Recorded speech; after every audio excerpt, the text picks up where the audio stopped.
I want to tell you something that I have only recently been able to say without the specific physical sensation of the ground becoming unreliable beneath my feet. I was a good father before I was anything else.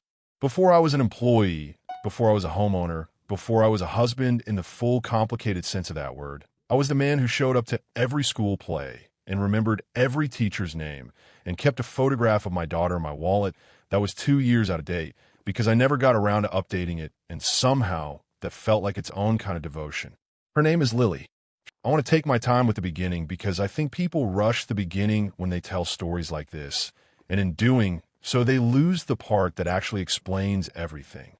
Grace and I met when I was 27 and she was 26.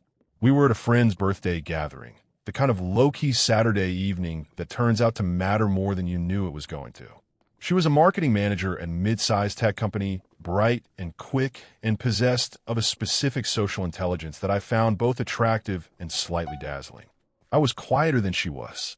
I had always been quieter than most people in a room. She said once, early in our relationship, that she liked that about me, that I listened before I spoke, and that I meant what I said when I said it. I thought about that compliment for years afterward. I thought about it differently after everything happened. What she had identified in me, I came to understand, was not a quality she admired. It was a quality she had assessed as useful. A man who listens before he speaks and means what he says is a man who will take a long time to look for what is not being said. She was not wrong about that. We married after 3 years of dating. We bought a house in year 2 of the marriage, a 4-bedroom in a neighborhood with good schools because Grace said she wanted to be settled before children, and I agreed because settling felt right and because I had wanted to be a father for as long as I could remember wanting anything. Lily arrived in year 3 of the marriage, and everything that I'd thought I understood about what mattered reorganized itself completely and permanently around her. I became the man I described at the beginning, the one who showed up for everything, the one who read at bedtime every night without exception, the one who kept the out-of-date photograph in his wallet. Grace was a good mother. I want to be clear about that because some people assume, when they hear what came later, that she must have been deficient in everything. She was not. She loved Lily genuinely and was present for her in ways that mattered. What she was not was honest with me, and she had not been honest with me, as I eventually came to understand, for a significant portion of our marriage. But she was a good mother. I hold both of those things at the same time because they are both true. The marriage had been, for the first 4 years, what I believed a good marriage was. Not perfect. We argued sometimes about the things that couples argue about: money, priorities, who was carrying more of the invisible weight of keeping a household and a child and 2 careers moving simultaneously.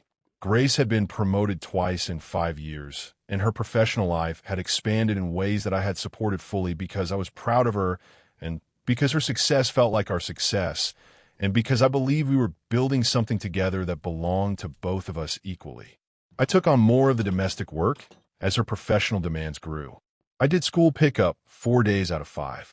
I handled Lily's medical appointments and most of the parent-teacher communications and the birthday party logistics and the pediatric dentist scheduling.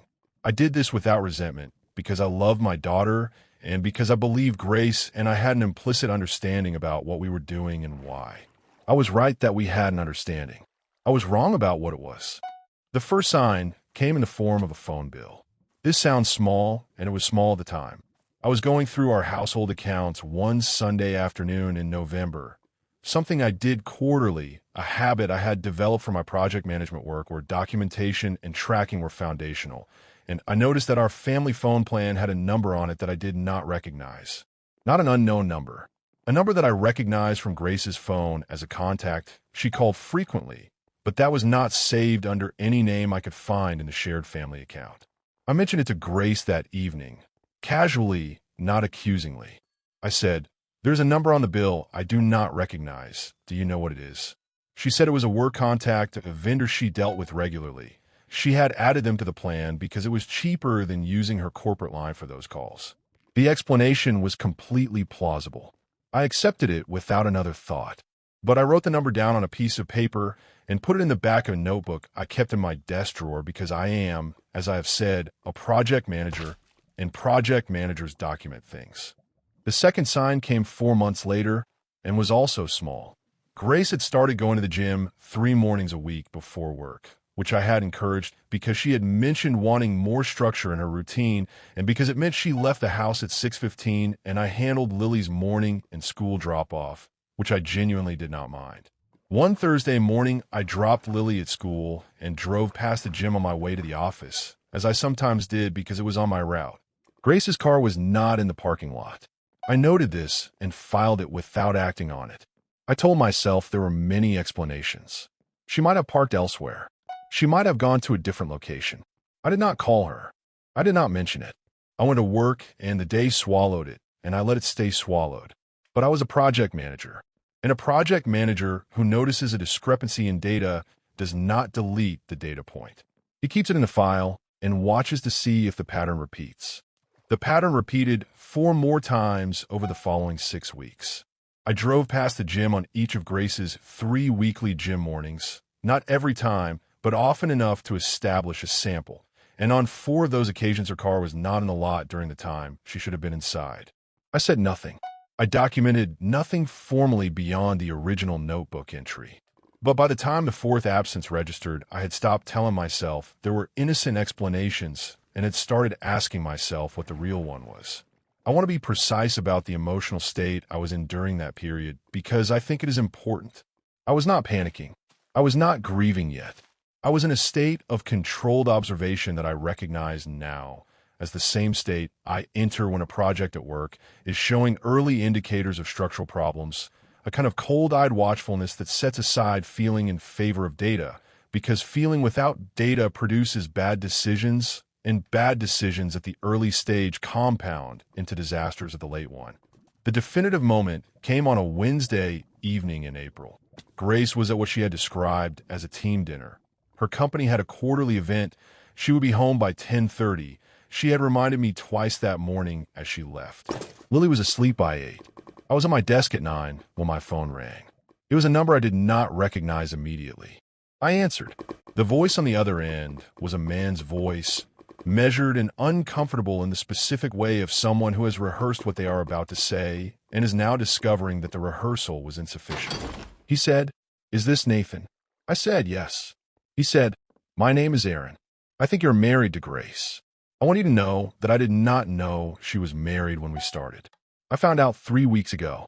I have been trying to decide what to do with that information, and I decided you deserve to know." He said 3 more sentences. They were among the most significant 3 sentences anyone has ever said to me. He said, "We have been together for almost 2 years. She told me she was separated. She has been in my apartment more than 100 times. And he stopped talking and waited. I sat at my desk for a moment after Aaron stopped talking. Then I said, "Thank you for calling. I know that was not easy." He said, "I am sorry. I genuinely did not know." I said, "I believe you." Then I said, "Aaron, I need to ask you one thing." He said, "Yes." I said, "Do you have any documentation of the relationship?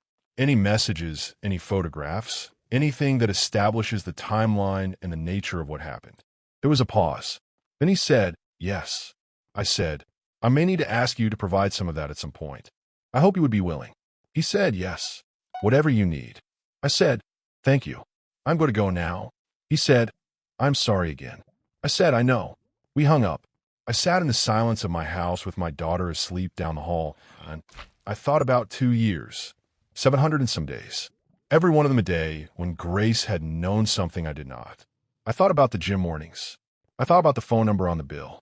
I thought about the photograph of Lily in my wallet that I had never gotten around to updating. And then I got up and I made a list. The list was 3 columns. What I knew, what I needed to know, what I needed to do, and in what sequence. I had learned to make this list from years of project work where clarity of sequence was the difference between a recoverable situation and an unrecoverable one. The first column filled quickly. 2 years, 100 visits to his apartment, a phone number I'd found on a bill and filed away. For gym mornings where her car had not been where it was supposed to be. The second column took longer. I needed to know the financial picture of the marriage completely. I needed to know whether any marital assets had been used to fund the parallel relationship. I needed to know what the legal landscape looked like. I needed to know, most urgently and most carefully, what the custody situation for Lily would look like in a divorce proceeding and what I needed to do from this moment forward to protect my position as her primary caregiver, because that was the thing that mattered more than anything else on either list. The third column I filled slowly and deliberately. At the top of it, I wrote 4 words that had become, over the previous months, a kind of personal code. Slow, documented, correct, complete. I did not confront Grace when she came home that night.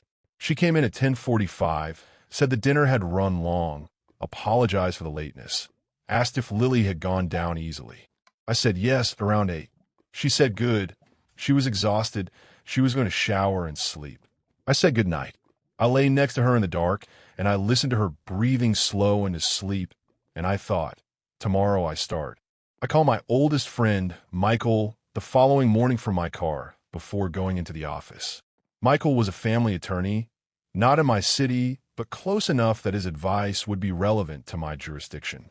I had known him for 17 years. I told him everything in 9 minutes. He listened without interrupting. When I finished, he said, Nathan, the most important thing you can do right now is not the divorce. The most important thing is Lily. I said, I know. He said, your position as primary caregiver is established by behavior over time. The school pickups, the medical appointments, the bedtime routine. That is all documented in school records and pediatric records, and it is your strongest asset in any custody proceeding. Do not change that behavior by a single degree. Keep doing exactly what you have been doing. I said, I had no intention of changing it. He said, I know. I am saying it anyway because it matters. Michael referred me to a divorce attorney in my city named Patricia Shun, who he described as the person you want when the stakes are high and the other side is going to be motivated to fight. I called Patricia that afternoon. She took the call, asked 6 questions, and said, come in Friday morning. Bring everything you can access, financial statements, account records, any documentation of the primary caregiver role. I spent Thursday evening going through every financial account I had access to. Joint checking, joint savings, the mortgage account, the investment account we had open in year 2 of the marriage. The investment account showed a balance of $188,000. I pulled 12 months of statements. Over the past 22 months, there were withdrawals totaling $31,000 that had been transferred to an account I did not recognize. The amounts were between $1,000 and $4,500 each. 11 separate withdrawals across 22 months. 11 withdrawals across what I now understood to be the approximate duration of the parallel relationship. I photographed every statement. I put the photographs in a folder. I went to bed. I did not sleep particularly well, but I was very clear. Patricia Shun was exactly what Michael had described. She read through everything I had brought, asked 12 questions across 45 minutes, and then said, here is what I see. You have a documented primary caregiver history that is strong and consistent and will be the foundation of the custody case. You have 22 months of financial withdrawals that align precisely with the timeline of the extramarital relationship, which raises a strong inference of marital asset dissipation. And you have a cooperating witness in Aaron who can speak to the timeline and the nature of the relationship. Those 3 things together give you a very solid position. I said, what do I do first? She said, I am bringing in a forensic accountant named Sandra Okafor to complete the financial picture before we file anything. I want to know the full scope of the dissipation before we go into proceedings, because I want our first filing to be comprehensive. Filing incomplete and then supplementing looks reactive. Filing complete looks like exactly what it is, someone who is careful and thorough. I said, how long will Sandra need? She said, 10 to 14 days. I said, start Monday. Sandra Okafor spent 13 days on the financials and produced a report that was 44 pages long. She found the 11 investment account withdrawals I had already identified, totaling $31,000. She found 7 additional cash withdrawals from joint checking across the same period, totaling $14,200. She found 2 instances where Grace had submitted expense reimbursements through her employer for client entertainment that had not been client entertainment. Sandra had cross-referenced the dates against Aaron's account of their relationship and identified 2 reimbursed dinners that had been personal expenditures claimed as business ones. The total documented dissipation was $45,200. Sandra also produced a complete asset inventory of the marriage: the house, the investment accounts, the retirement accounts, both vehicles with current valuations. Patricia reviewed the report and called me the same day she received it. She said, "We are ready to file." I said, "File?" The divorce petition was filed on a Tuesday morning 6 weeks after Aaron's phone call. Grace was served at her office, which Patricia had arranged deliberately and which I had agreed to because serving her at home while Lily might be present was something I was not willing to do regardless of what Grace had done. Grace called me 40 minutes after being served. I did not answer. I sent the call to Patricia's office as we had agreed, and Patricia's assistant logged it. Grace called 3 more times that afternoon. I did not answer any of them. That evening she came home, and I was in the kitchen making Lily's dinner, and Grace walked in and looked at me with an expression I had never seen on her face before. Not anger, not guilt, something more like the expression of someone who has been playing a long game and has just watched the board change in a way they did not prepare for. She said, "Nathan, we need to talk." I said, "My attorney will be in touch with yours." Then I finished making Lily's dinner. I called Lily in from the garden, and I sat across from my daughter, and I helped her with her reading comprehension homework while Grace stood in the kitchen doorway, and I did not look at her once. Grace retained a divorce attorney within 48 hours. Her attorney made an opening approach that Patricia described to me as optimistic given the evidence. It proposed an equal split of all marital assets and a shared custody arrangement on a 50-50 schedule. Patricia's response was filed 8 days later, and it was, as she had promised, comprehensive. It included Sandra's full 44-page forensic report. It included the complete documented caregiver history, school records, pediatric appointment records, teacher communications, extracurricular enrollment records, all of it establishing that I had been the primary caregiver for Lily's entire life with a consistency and completeness that was, Patricia said, one of the cleaner documented caregiver cases she had handled. It included a formal request for Aaron's testimony regarding the timeline and nature of the relationship, and it sought full recovery of the $45,200 in documented dissipation as a credit against Grace's share of the marital estate before any equitable distribution was calculated. Grace's attorney called Patricia the morning after receiving the response. Patricia said the call lasted 4 minutes. The negotiation that followed took 9 weeks. I want to walk you through it at the level of detail it deserves because I think people often summarize negotiations in a way that makes them sound clean and sequential when they are actually grinding and nonlinear and require a specific kind of sustained patience that is different from and harder than any single decisive act. Grace's attorney pushed back on the dissipation claim, arguing that the withdrawals represented Grace's contribution to shared expenses that she had managed independently. Sandra's documentation made that argument very difficult to sustain because the transfers had gone to an account that had no associated household expenses. Its transaction history, which came out in discovery, showed restaurant charges, hotel bookings, gift purchases, and a weekend trip that corresponded precisely to a period when Grace had told me she was at a professional conference. The discovery record was, Patricia told me, as clean a documentation of dissipation as she had seen in years of family law practice. Each document the discovery process produced made Grace's attorney's position harder to hold. The custody negotiation was harder for me emotionally than the financial one, even though my position was stronger. I want to be honest about that. Sitting across a conference table, even metaphorically through attorneys, and negotiating the schedule of your daughter's life has a specific weight to it that no amount of professional preparation fully accounts for. I have been Lily's primary caregiver for 7 years. I have been present in a way that was documented and consistent and genuine. But she was also Lily's mother, and Lily loved her and needed her, and any outcome that damaged that relationship would have damaged Lily, and I was not willing to damage Lily to win a point. Patricia understood this about me from our first meeting, and she negotiated accordingly. The final custody arrangement was primary residence with me. school schedule managed from my home, grace with Lily every Wednesday evening, and every other weekend with flexibility built in for holidays and school events, and a specific unpredictability of child's life. Grace had asked for more. Her attorney had pushed for more. But the documented caregiver history was the foundation, and the foundation held. The final settlement was reached on a Thursday afternoon 11 weeks after the petition was filed. Full recovery of the $45,200 in documented dissipation credited against Grace's share before distribution. Equitable split of remaining marital assets that, after the dissipation credit, produced a net outcome in my favor of approximately $80,000 relative to a straight equal split. Primary custody of Lily as described. Grace retained her professional accounts and retirement savings.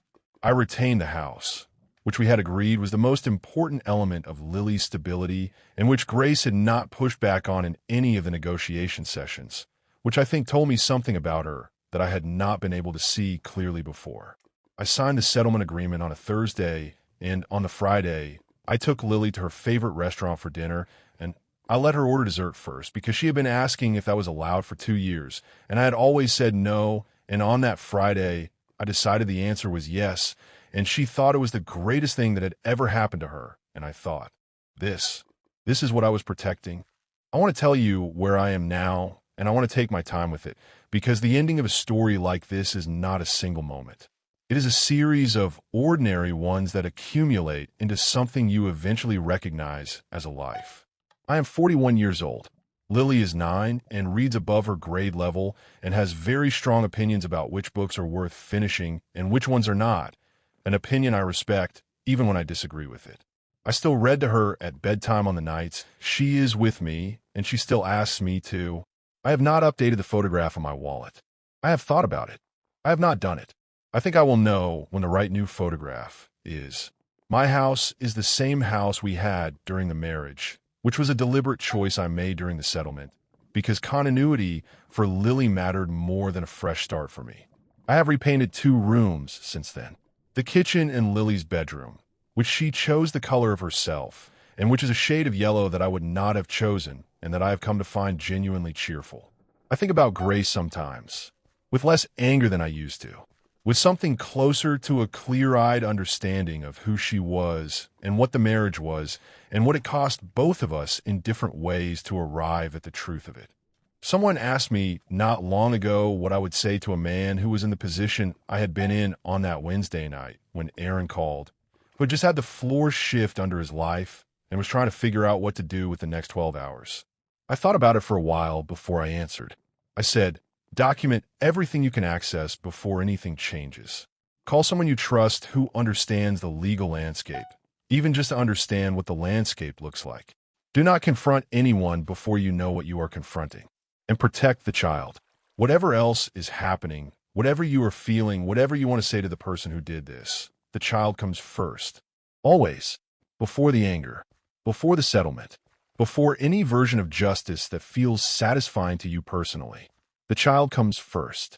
They asked, how do you stay focused on that when everything else is screaming for your attention?